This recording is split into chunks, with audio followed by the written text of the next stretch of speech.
Hi, and welcome to Inside View. I'm your host, Joel Metzger, and joining me today is Steve Milliere, who owns his own winery, Milliere Winery, as well as Black Sheep Winery, and has been a long-time winemaker for Ironstone Vineyards. Steve, welcome. Welcome. Thank you. Thanks for inviting me. Really glad to have you on the show. I've never had the pleasure of interviewing you before, but as people are going to find out during our conversation, you are one of the pioneers of the wine industry in this county, and arguably had a hand in what we see today, which is a huge boon to our county. And I think that story is an interesting one. So I look forward to having you share that with our viewers. I'd be glad to. Before we get to that, I wanted to let people know how it is that you found your way and made your way up to Calaveras County. So take me all the way back to where you were born and where you attended elementary and high school. Oh boy, that's quite a story. It's a journey. I was actually born in Bakersfield, 1948, and at about 9 years of age, our family moved to San Mateo, and my dad pursued a short-lived career as a technical illustrator. He was a commercial artist, but he became a technical illustrator. We moved there in 1959, and that was right at the start of the space age. And so he worked on the instruction manuals for putting together the Redstone missile, the Ampex tape recorders that were in the U-2 spy planes, and those sorts of things. And then in 1961, we moved back to Fresno, another valley town, and I went to school at San Joaquin Memorial, finished high school, and then started about a 9-year career going to college. First at Fresno City College and then out at Fresno State. And at about 1973, I settled on winemaking and graduated with a degree in it in 1975. The degree is actually called enology, the study of wine, and graduated in 1975 and took my first job at David Bruce Winery that same year, just in time for vintage. Now, take me back a little bit. Not everyone was settling on the study of wine back then. So how did you come to be fascinated by that? You know, that's absolutely correct. When I started studying winemaking, that we had at Fresno, they had a program for enology. It was started by Joe Heitz, who had Heitz Cellars in Napa. He started the department and laid the groundwork, got the buildings built, and the process that they were going through was trying to develop winemakers for the big wineries that were in the valley already. Back then, there was no small winery industry. And in fact, I was in the enology department, was part of the technical Department of Agriculture at Fresno State, and they kept trying to encourage us to take up cheese making. Because that was a more stable career than being a winemaker. So every year we'd have to beg off and going and studying cheese to pursue our goals of studying grapes and the wines. Yeah, that's true. There wasn't much going on in the wine business. It was really on the periphery in California, even in California when I graduated in 1975. What I did on graduation is I was real adamant that I wanted to go to work at a small winery and learn winemaking from the ground up. Just learning how to work with barrels. You know, at Fresno, they taught us how to work with 100,000-gallon tanks. It's quite a bit different when you're working with the 60-gallon barrel of wine. Yeah. And so I was very fortunate to get the opportunity to work at David Bruce Winery, which I didn't know it at the time, but it was really highly regarded as the avant-garde winery in California at the time. But there weren't a lot of wineries. It was just David Bruce, Dave Benyon at Ridge Winery, Mount Eden had just started.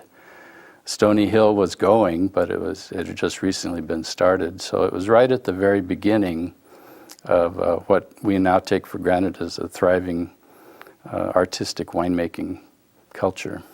And was that winery in the Santa Cruz area? It was in the Santa Cruz Mountains. And so I didn't even know that there were many grapes grown down there, but is that quite an area for You know, it's more developed today than it was when we lived there. It was much like, it's much like Calaveras is now, where you have to drive quite a distance between vineyards. And then you get there and there's a beautiful vineyard, but there's still quite a drive in between each, even though it was in the Santa Cruz Mountains. So you spent time there and you learned the different side, not this giant gallon, you know, huge thousands of gallons, but you're actually making wine in barrels. And as you developed your skills, you had a dream. What was your dream? My dream had always been to have my own small winery. And the reason for it was, and that's what I came to at Fresno State in the program, was there's this combination of viticulture and agriculture. There's a technical aspect of winemaking, and there's an artistic aspect of winemaking that I just embraced the whole concept. You know, I didn't want to grow up and be a technician. I just wanted to have grapes, make wine. And then the other thing that I learned later is it was a tremendously social aspect to winemaking, where, you know, not only did you get to embrace these things that have been going on for a couple thousands of years in different cultures, but then you got to share it with people.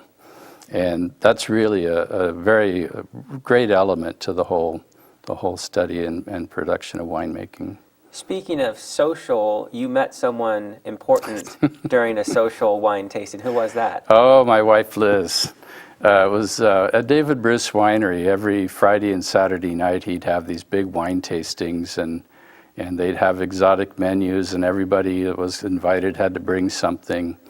And one night Liz got invited to one of these dinners, and little did I know that when she sat next to me and we had long conversation that whole night, that would become an odyssey that we would share together all this time. She kind of came on to your way of thinking in terms of this dream being something that she was passionate about as well. Had she been into wine at all before she got together with you? You know, her family drank wine and she enjoyed wine, but she had never thought of it in terms of something that to get involved with, you know, to make wine or market wine. Or she was actually a history major and she worked in a law office. All right. But we changed that all around. So as you gained experience, you must have kind of had this yearning to find a way to go and start something on your own. How did you eventually make that happen, and how did you find Little Calaveras County? Well, you know, we were studying where we could set up and start a winery. We don't come from a winemaking background, and we didn't come from families with a lot of money. So when we were studying the terrain in Santa Cruz County, that was really beyond our ability to invest and get started there.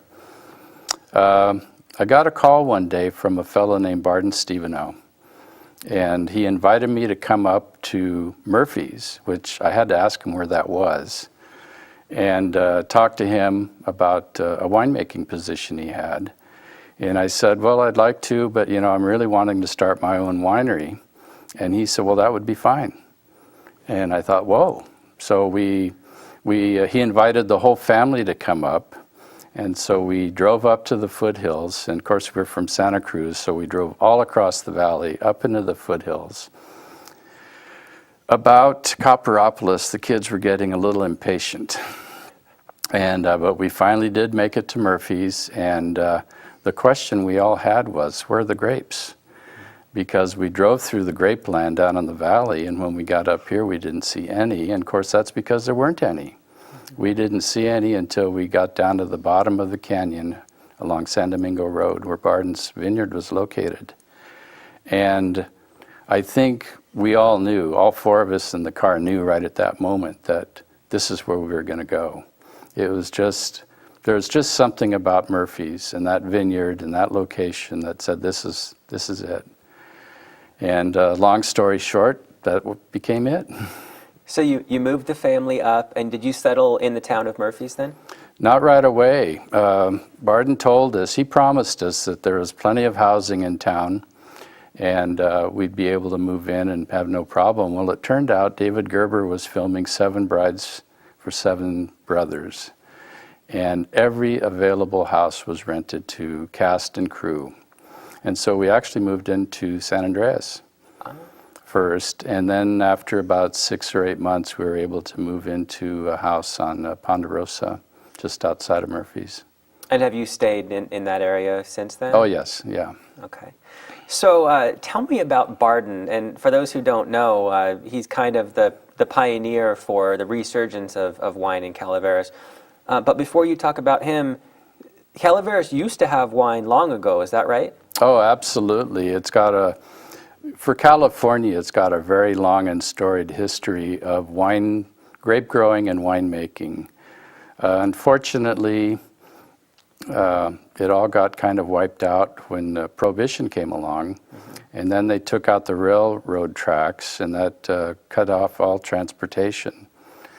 Today we take it for granted we can jump in a car and get anywhere we want, but in the 1930s and 40s it wasn't that easy.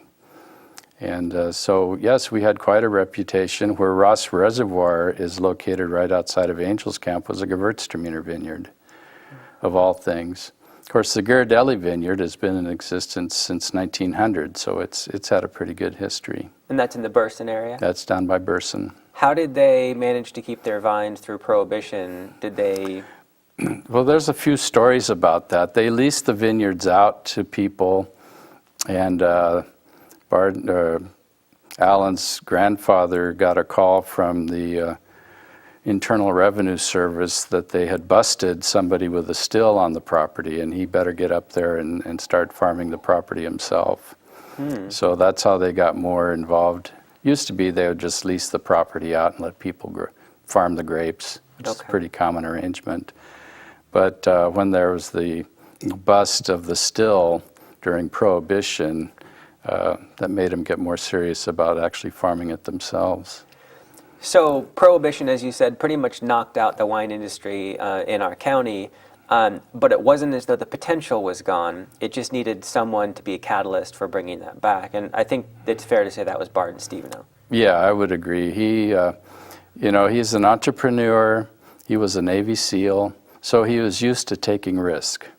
And so then, he had done development work at Kirkland, and he had friends who were up in the Dry Creek Valley of Sonoma County, which is an area similar to what we have here. Lots of woods, small vineyard sites, good exposures. And they had planted vineyards and become successful, and I think he wanted to emulate that here.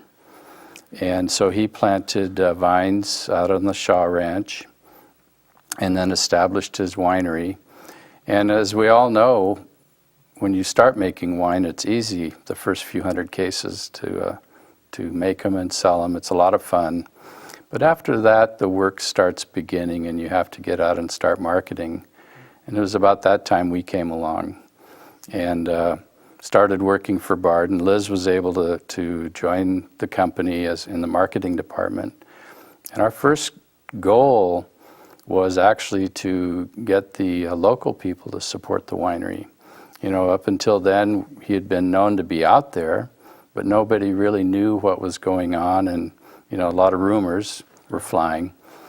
What I'd learned at David Bruce Winery, I'd deliver wine all throughout the state because we would consolidate shipments. What I really liked going into wine communities was you just ask somebody, hey, where's this winery? Everybody knew. And so when we came up to start working with Barden, that was what I wanted to do, is if anybody came into town and they asked for Steveno Winery, everybody could give directions. And so to that end, we started donating to any kind of charitable opportunity we could, getting our wines there, getting our people down there to talk, to do anything to get everybody in the community to know Steveno wines and the vineyard and the winery. And at that point, there was only really one other winery, and that was kind of just a part-time thing. What was that called? That was Chispas Cellars. It was started by Bob Bliss and Jim Riggs, and they had the barn at the end of town in downtown Murphy's. And later on, that became Black Sheep Winery. Which you now own. Which we now own. We're not in the barn, but we own the winery. Own the winery. So just to give people kind of a contrast, There were 2 at that point, and now how many wineries do we have? Ooh, I know we've got about 22 tasting rooms on Main Street in Murphy's. So, and there's a handful, at least a good handful of other wineries in the outlying area now. So we could be pushing 30? I think we're pushing 30. So quite a change over the last 30 or so years. Yeah, absolutely. That was our mission, was to try and encourage other people to take up the cause of either growing grapes or making wine, you know, to make an industry, not necessarily, you know, an industrial industry, but make something where people from outside of the area could take notice and there was more than one thing to do. I think we were kind of successful. And I mean, it kind of takes a visionary to, in other words, spread the market a little bit. If Barden was the only game in town, then you'd get all the business. But why is it good to have more wineries? Well, you know, having more wineries makes the area attractive to more different kind of people. People have different tastes, they have different appreciations, and I might have the winery, but all I attract is people who like my wine. And there's a whole lot of other people that appreciate wine. The nice thing about wine and wine drinkers is they have a real curiosity. They want to try different things. They're not satisfied with just drinking one beverage for the rest of their life. They want to see what else there is. And if there's more things for them to come visit and tour and participate with, the better they like it. In fostering the industry, you started by doing some custom crushes, but eventually these new winemakers started taking hold, and they were all fairly small until a gentleman named John Katz came along. Oh, yes. And I just think it's so fascinating that you were, one, involved with Barden Steveno, and then you also were intimately involved with John Katz's business and growing that. So tell me about the transition from helping Steveno get going and then deciding to move over to the Katz operation. Well, what happened when we were at Steveno, and in fact it happened practically the first day I worked at Barden's Winery, is I got introduced to a grape grower from Lodi. And we had to go down to the Murphy's Hotel and meet him, and I met John Katz for the first time. It turned out we bought Chardonnay from John Katz's vineyard. And we bottled a product that we called California Chardonnay. We sold it at a very good price. It was a huge hit for us at Steveno. It came from John's vineyards. And over the years, I just got to know John and the family very well. And he just had a hankering to start a winery. And he had the property out at Hay Station Ranch, and he really wanted to start a winery, and he really wanted to start it there. And one day he came to me, we had a meeting, and he offered that he would start it if I would consider being the winemaker, the founding winemaker there. Well, I couldn't pass that up. That was a tremendous opportunity, and so it happened very fast. And we started Ironstone. It wasn't Ironstone at first. What was it? We called it Hay Station Ranch, and then the brand was Angels Creek. But that really had a hard time getting traction, and eventually we went with Ironstone. Where did that come from? Ironstone, we did a lot of surveys, and we talked to a lot of people about what they thought we should use for a name. And at that time we were digging our caves, and we were in Calaveras schist rock, and then we would get into limestone rock, and the guys who were digging it called that Ironstone. It was hard as rock, but in the schist it's kind of red, so they got the red for iron and then the stone for the limestone. And so it really came from the fellows working underground. Wow, and it's a catchy name. I mean, I think it sounds really good. Well, at first we thought it was too obvious, and then we, like anybody, we focus grouped it, and it caught on. It was highly rated, and we thought, oh, okay. So off we went. Did you have any idea in the beginning how big John Katz's plans were? No, and I'm pretty confident John didn't either. The first winery was actually a part of the big yellow barn that's on the property, on the Hay Station Ranch property. And our first vision was to make a winery pretty good sized. It had caves, but we weren't thinking in terms of it being so grand. We were thinking maybe a capacity of 100,000 gallons, or 100,000 gallons, kind of a typical foothills winery. And but once John gets onto an idea, he just expands it and grows it and nurtures it, and he's a very creative person. And then once he got the vision for having the pipe organ, that transformed us, because then we went from a winery to becoming a destination, a place to attract people. How would you characterize Ironstone's effect on Calaveras County and Murphy's in general? I think it's had a tremendous impact for the county and for Murphy's. Before Ironstone had its grand opening in 1984, Murphy's was a very nice town, but once we opened up, it changed the focus of the businesses. I mean, that's what stimulated getting a lot of the different hotels and motels that we've gotten now. Certainly, we've got a lot of restaurants. We've got tremendous places for people to go and eat. So, it really was when Ironstone opened, we changed the thought process of being a day trip destination to becoming a place where you'd stay overnight or stay the weekend. And we put all the infrastructure in to accommodate that. I mean, I say we, it's the community actually did it. Ironstone just provided a venue for people to come, and then the community actually transformed itself for those people who came to have them stay overnight.